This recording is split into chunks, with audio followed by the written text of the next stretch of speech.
What's good, America? It's your man, Reggie Florima, a.k.a. Big Flo, along with my co-host, Oliver Gibson, a.k.a. OG. Today, we have a special guest we're going to bring to you, man. But first of all, let me say what's up to you, and greet you. Spike Dog. Hey, Reg, first of all, stop calling me your co-host, man. What you want me to call you? We in this together, bro. Come on. You Where's think you swagging out because you got a picture of Biggie in the background, so now you fresh with it. Y'all don't see. Let's just talk about my work wife because he complains to me about everything, every show. But we'll get it. That's a whole show by itself. Right. But today, man, we have a special guest. He's got a pseudonym under his name right there. But right now, you guys will know him as a 15-year NFL vet, the 13th pick of the 1998 draft. Takeo Spikes, now the host of Behind the Mask podcast. Takeo, thanks for coming on, my man. Man, what's good, fellas? How's everything? Everything's good, man. How's everything in ATL, bro? Man, ATL is it's unfortunate for me to say this, but we ain't in a good place right now when it comes to masking up. Like people still out here in the streets, bro. Dog, the city is wide open.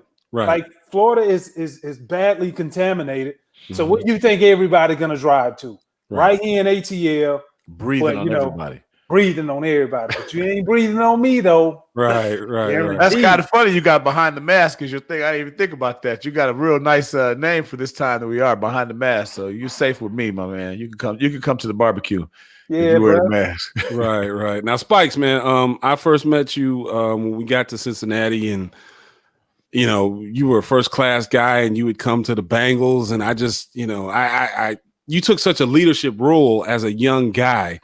What got you into that mindset? Like, first of all, I mean, and we want to talk about draft day a little bit, but what did you think when you got drafted from a winning program like Auburn to the Bengals, our beloved Bengals? Well, I truly believe, it was like, the sun would shine on a mud ass every now and then. Right. And there's no way I thought we would have been as bad as we were. And I just thought, like, I was the most optimistic person. So for me, I felt like, all right, situation isn't what I want it to be. Right. But you know what? The situation is because I was drafted 13th pick overall. Right. So that's the kind of like the approach I took towards it. Right. Now, coming from Auburn, what was your record in college? Like, like how many bowl games had you been to and whatever? Yeah, I had 3 bowl games. I also had not only just 3 bowl games, but everybody know the SEC is, if not the toughest, I think it's the toughest. I'm biased, of course, but conference in college football, because every week, even though you don't talk about an Ole Miss, even though you don't talk about a Mississippi State, like these guys, you put them in any other conference and they will be the conference winner. And so the coach. So y'all say, but go ahead. So y'all say. But it was that for me. I think that's what really kind of framed my perspective on everything when it came to being a pro, how to change, why will it be optimistic, and so that just kind of helped me out a lot, bro. Okay, now tell us about how you got your start in football, because you grew up in, was it Georgia? Yep. I grew up in Sandersville, Georgia, born in Augusta. Right. And how many stoplights are there in Sandersville? We got a few, but I think the population is somewhere in between like 12 and 15 to 18,000 people. Okay. In the county. Right. Now in the city, I think it's maybe about 8 to 9,000. Right. But it's a small town. It ain't nothing to do. And so since it's not much to do, you pick up a ball. It's going to start out playing softball, baseball, softball, football, basketball. And that's kind of like really how a good story, though. I don't think I've told this story. Please tell.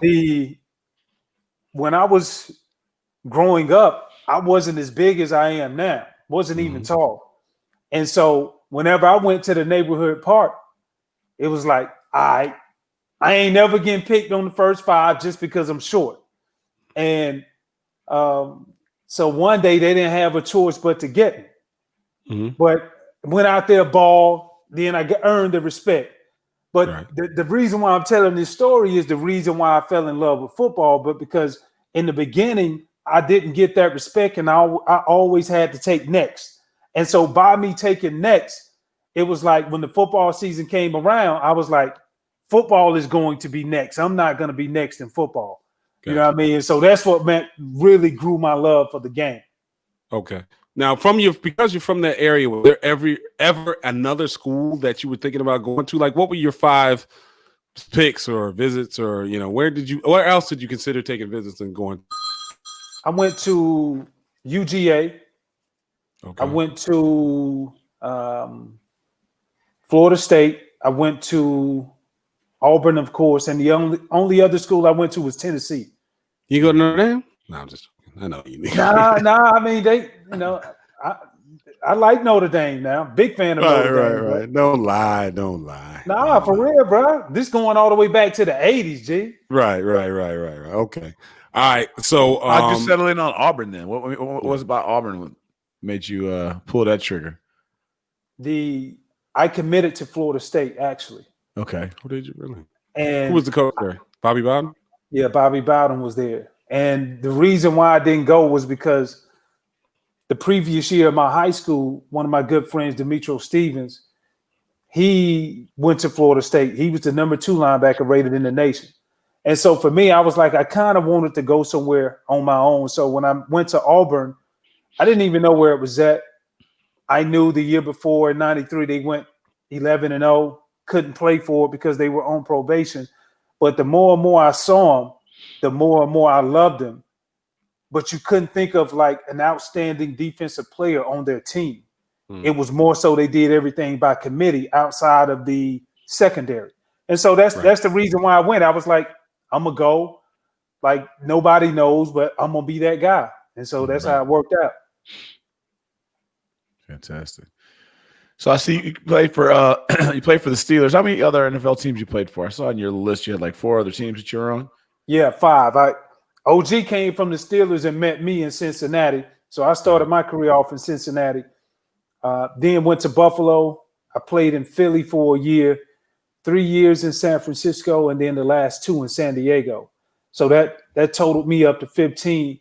Shit, I was gonna go back and play a 16th, but I just said I never thought I would just say I was tired of the game, but I was tired of putting in the work that I did over so many years, and I never had an opportunity to play for a championship. And so I said only way I would go play again, it had to be for a clear-cut contender. Yeah. Right. What was your best stop out of those stops? I'm sorry, Coach. That's what I was going to ask. No, that's what I was going to ask. What was your best stop with those teams that you played for? Obviously, you mentioned that you never played for a championship. Hopefully, at least some of those teams were winning teams. I remember your career, you individually more than the teams you were on, which I guess that speaks to the teams. But what was your best stop that you were there and why? I had many different reasons. Like, if we talk about straight football, the best place I probably would say where football was like fun, organized, strategic, I would say Buffalo. If I say if it was, like because you were forced, it was almost like you were forced to be with each other. But you were also coming from the Bengals too. Yep, coming from the Bengals. Because when I came up to Buffalo and you tried to like get me into everything and you brought me over to what was the cat who had the basketball court in his backyard? He was there for a long time. Wide receiver. Mose.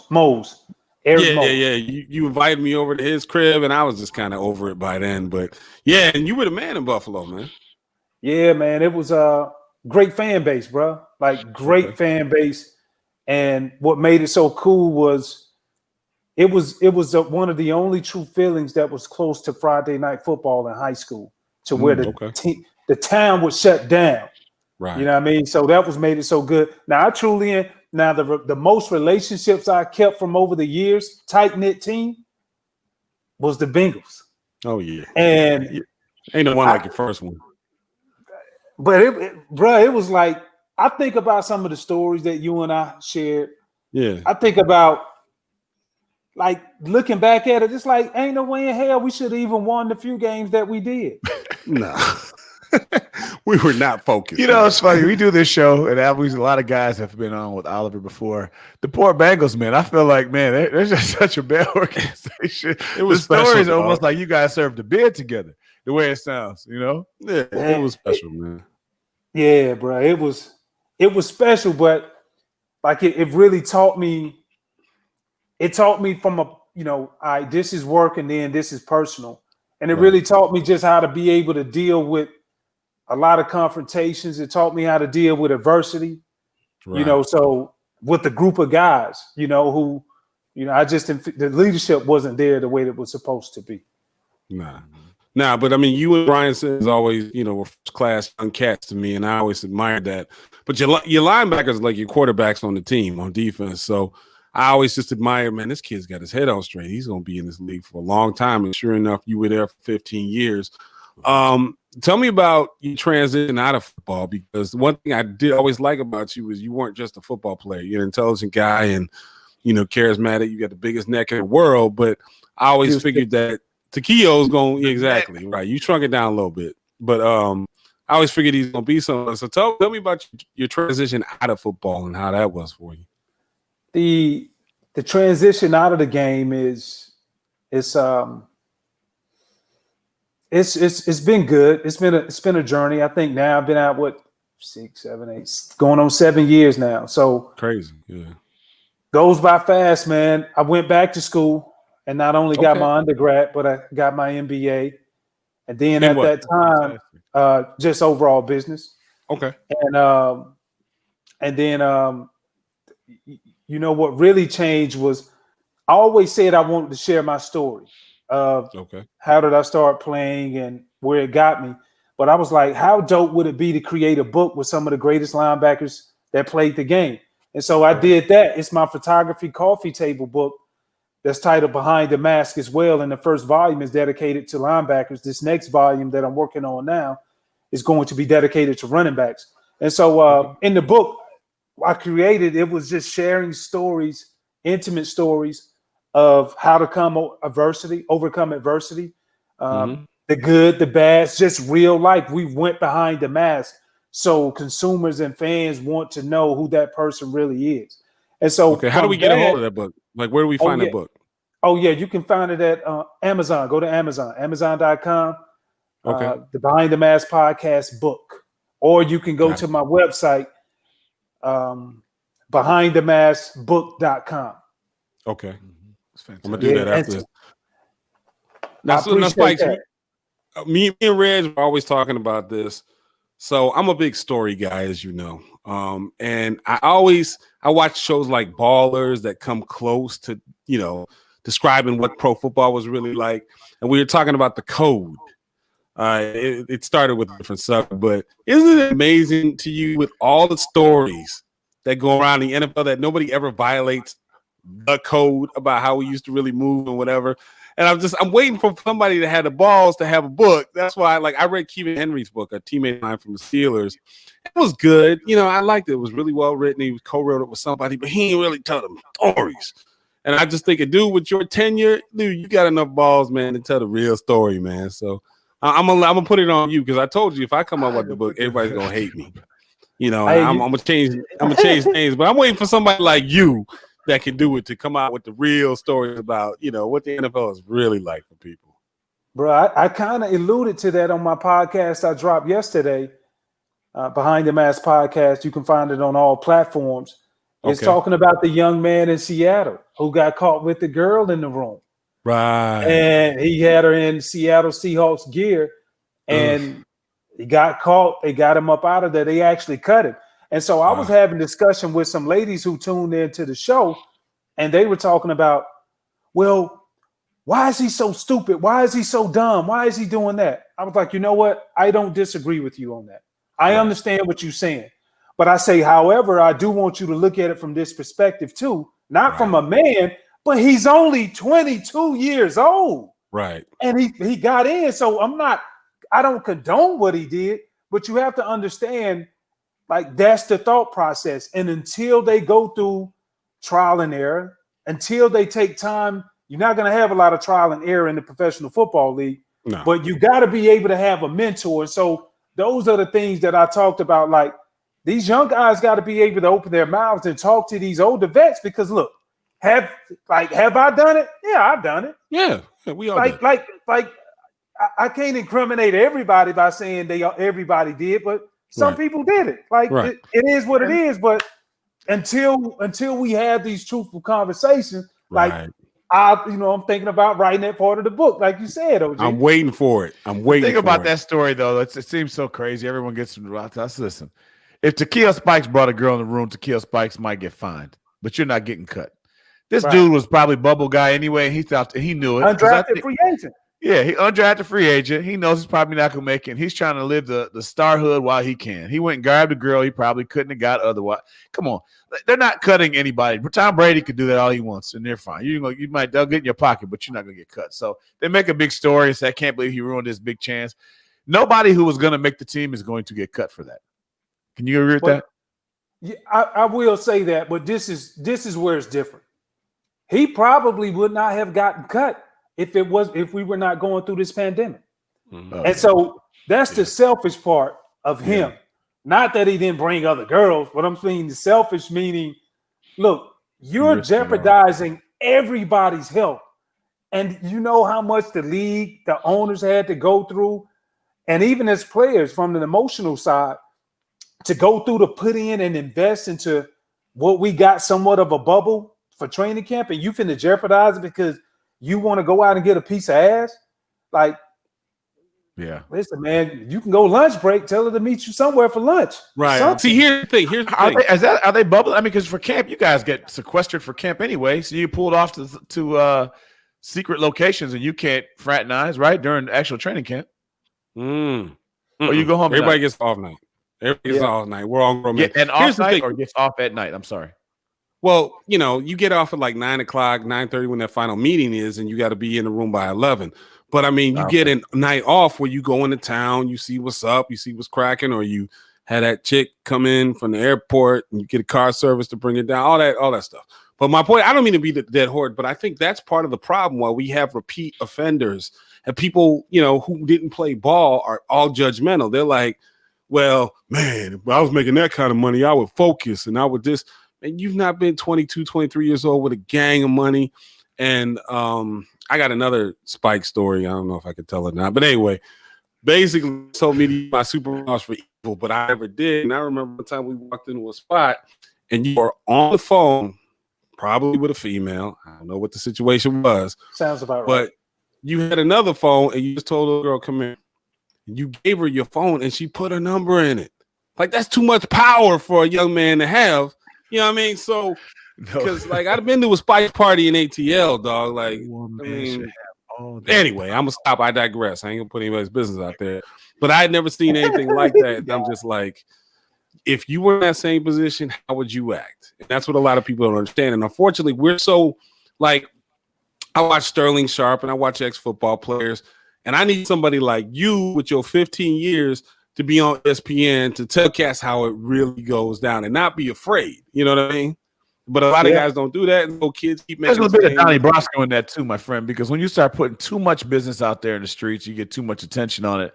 Then people have to start making rules to stop it, and everybody wants to do the controversy. And you're hurting the guys behind you, right? Everybody enjoys that life while they're in it. So you can't just go out there and just start telling trade secrets. That's just not right. I'm not saying trade secrets, right? But game recognized game. Go ahead. Yeah, but it doesn't need to be for everybody else. Yeah. We don't, you don't give away or disclose the trade secrets, but if it's something that's pertaining to you, a hit dog or holler. So, so for me, that's where I just try to get some perspective, man, because real is real. Yeah, that's all I'm saying. All right, so kind of moving forward, I wanted to ask you about your daughter, and you said she's at Auburn. And Reg had a couple questions about you about the SEC football. So Reg, you can go ahead and ask the question. All right. Yeah. So we talked about this. We got on the show. You talked about how Atlanta, everybody's going crazy. No one's wearing a mask and everything there. And I thought that was a good segue to one of these topics. We both came from Notre Dame. They're still playing in the ACC. We live in Big Ten country. Big Ten canceled football. Pac-12 canceled football. The MAC and some other conferences have canceled. Do you think the SEC is just football at all costs, football or bust, no matter what happens, they're not canceling. What's your thoughts on that? Yes. Hey, well, beautifully spoken. Like, that's what it is. Like, Right. this is a pandemic. It's not even an epidemic. It's a pandemic. So it's everywhere. And so when you look at it, I think you really have to look at the economics of the game and see where they get a lot of their money. I also talked about that on my podcast, just looking at some of these apparel companies. You look at an Under Armour. You look at a Nike, Adidas, who have recently made large investments into Oregon, into Michigan. Right. These schools have sold within the past 5 years.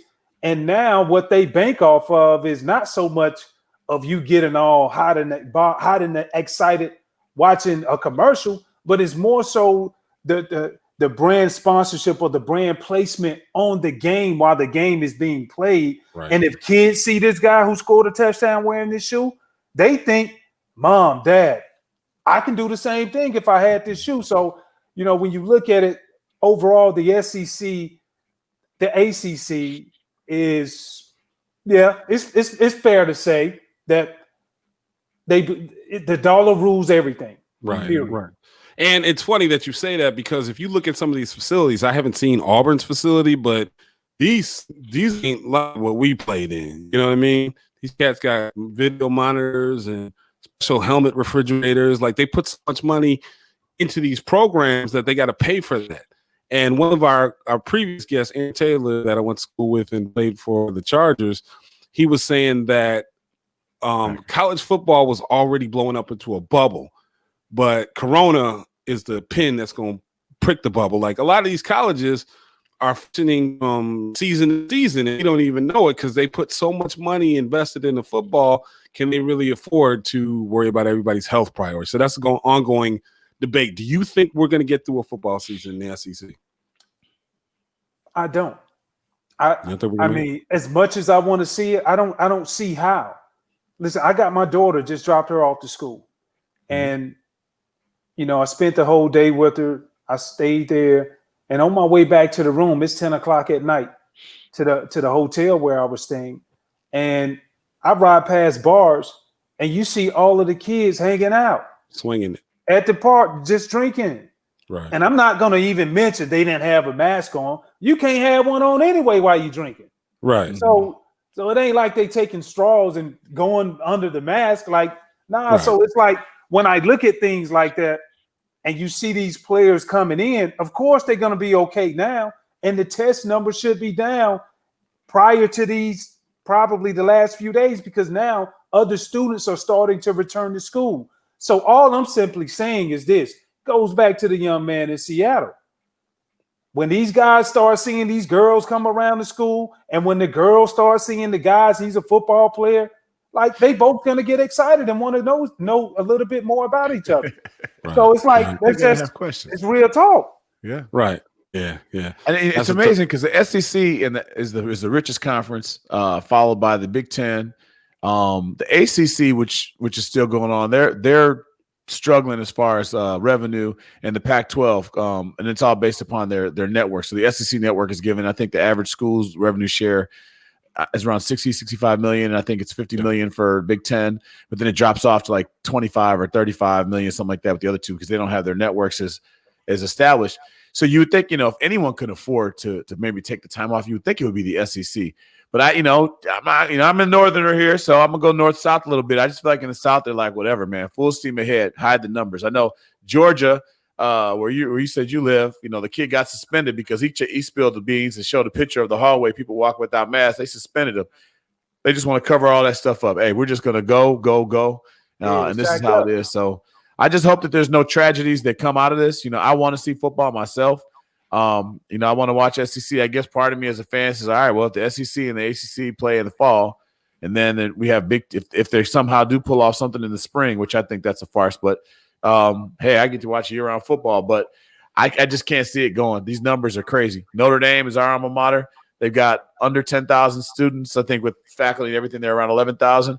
In 2 days, they have 147 cases of COVID. They had to shut the campus down. I mean, it's what's going to happen. These kids are very close proximity. They're going to hang out. Right. They're going to drink.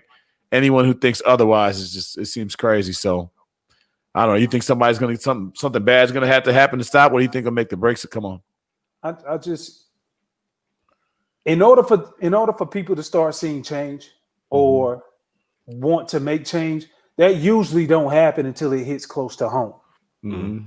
And that's what I'm afraid of. I just hope it don't hit so close to home to somebody or even myself, right? To where, like, you want to be political about it and not really say the reason why, but then when it starts to affect people personally, now it's time to take the gloves off and you're gonna get dirty.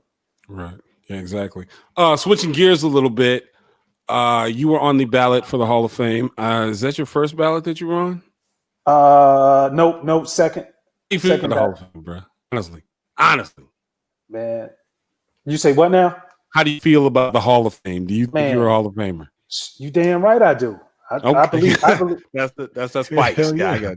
I believe it wholeheartedly. And you know, you look at my body of work: 29 sacks, 19 interceptions, 20 forced fumbles, over 20 recovered fumbles. You had 19 interceptions?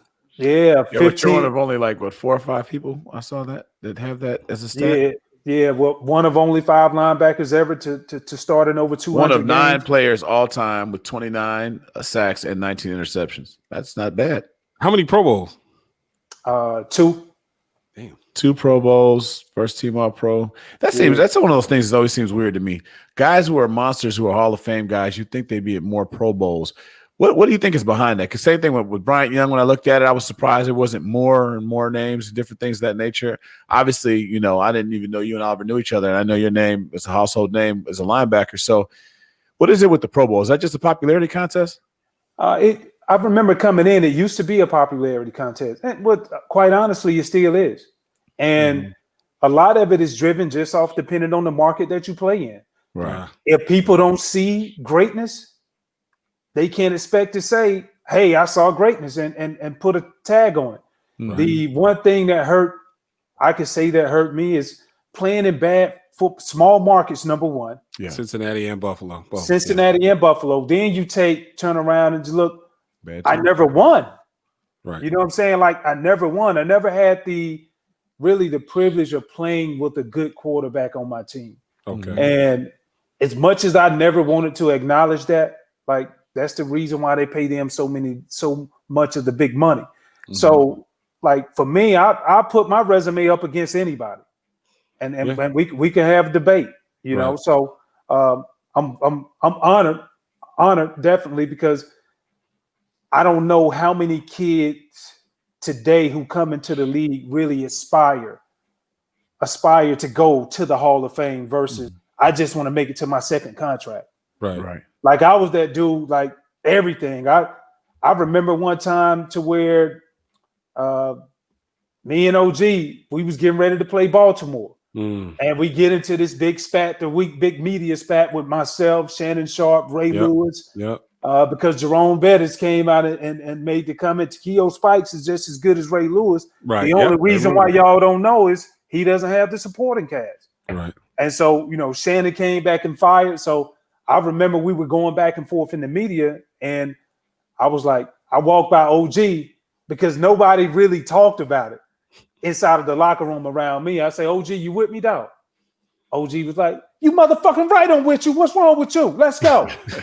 And it was only Wednesday. You can't get hyped too early. You got to hold that gas for Sunday, right? Yeah, man. But, you know, it's definitely a proud moment for me, and I embrace it. I really do embrace it. So what is it going to mean to you when you get in? Because I believe you're going to get in. What is that going to mean to you?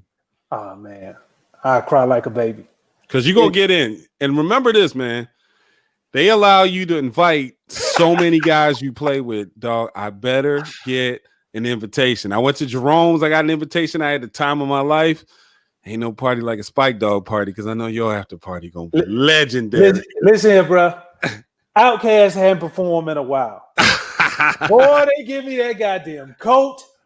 best can lead 3,000. We got to get you out of retirement. Oh, bro, don't do it, man. Thanks, yeah. Hey, everybody, go online next year if we have vote for Takeo Spikes so we can get the fan vote because the coaches are going to get him. Spikes, like I said, was one of the nicest linebackers I ever played with. I remember that Ray Lewis moment, and I remember thinking that, like, you know, Ray does all this stomping, and no offense to Ray Lewis, great football player, but you had everything that he had and his intensity. You know what I mean? That's the only difference, man. So I have the utmost respect for you as a football player. On some social ish, man, dude, you my dog. You know, your boys gonna get down to ATL, man. You don't have to show me a good time. Just point me in the right direction, bro. I will. I'll point you in the right direction and then tell you to mask up. Yeah, exactly. Mask up, no doubt. I'll bring the mask if I could sneak in the luggage somewhere. Hey, speaking of social issues, I got to ask you guys about something. Did you hear about this writer down in Charlotte that was tweeting out and he drops the N-bomb supposedly by accident? Did you see that, Takeo? No, I missed that, bro. So it was the Charlotte Hornets are playing the Denver Nuggets in the bubble, or whatever, and he tweets out, something about the Hornets versus instead of Nuggets, he put the N-word. Nuggets. And it came in there. I don't like to say it on the show, but anyway, so he put that out there, and he's like, "Oh, I don't know, that was some spell check issue." What's your thoughts on that? What do you? What's your thing on all this social? I mean, okay, let me ask you this question. Now that I got you, great segue, Reg. So, Reg and I were watching the Lakers game last night. We're just going to ignore my question. No, we're not. We'll get to it because it piggybacks it. Okay, but we were watching the Lakers game. It was the first basketball game I watched, and I knew you were a sports guy, and I saw Black Lives Matter on the court. And so now the NBA is really, doing their best to endorse this social justice stuff. And how do you feel the NFL was when everybody was taking a knee and they were vilifying Kaepernick? Like, what's your thoughts on them hypocritically now trying to say, oh, yeah, we support the cause and all that? But, like, what were you thinking when these cats were taking a knee? Like, would you have taken a knee in the Kaepernick situation? And how do you feel about the whole social injustice thing on the whole? You know what? As much as I want to sit here and say I would have taken a knee, because I've always been for player rights. I've always been a big union guy. I would like to think I would have, but right. I truly don't know. Right. And the reason why I say that is because I think, first of all, I agree with Colin Kaepernick. I don't agree with every step of the way as far as how he delivered his message. But for what he did and why he did it, I am 100% behind him on that. I think he deserves a place in the Smithsonian Museum in D.C. for him just being so unselfish, thinking more of others more than himself. Right. I believe that. Hold on. What was the question again? Oh, basically, you're taking it in. What do you think of the fact that now the true question is, what do you think now that people are coming around with social justice? So you see in the NBA and the bubble, they have Black Lives Matter, they have social injustice things on their shirt. But only a few years ago, everybody in the professional sports, I don't think the NBA, you could put them in the same bucket because I think they've always been a little bit more player centric. But in general, the theme has been, non-support of Kaepernick in the mass media. But now all of a sudden they're coming around. So he's asking, what do you think about the change?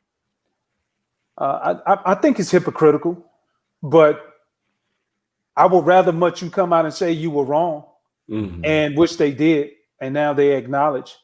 Right. And so now, how do we move forward? And definitely, they have some things in place with certain initiatives, being able to form a partnership with Rock Nation. And so when you look at these things, to me, it seems as if they're making a more of a concerted effort that's genuine versus, all right, we got to do it because we got to eat crow. And then also one thing I want to mention, and I give Mads big kudos to the players, the next leaders that are in the NFL, is that these guys are now starting to have more awareness to what's going on outside of the locker room. Right. And when you ask me, would I have taken a knee? The reason why I don't know if I would not have taken a knee, it probably would have been because I wasn't so much aware to what everybody else was going through, because I was that dude. Playbook, damn DVD for film, right? And then I'm gonna look at back then. Well, MySpace just came out. I'm gonna do whatever I can. Now I let some chick, right? You know what I mean? And it was just I was clueless. Right. But now these guys, I commend these guys because they understand big picture. Like, listen, in order for you to have a seat at the table, you have to be aware, number one, speak educated about it. And then number two, after being able to use the knowledge that you have, your platform counts most, and take advantage of your platform to make sure you get what you deserve. Right. Yeah. That makes sense.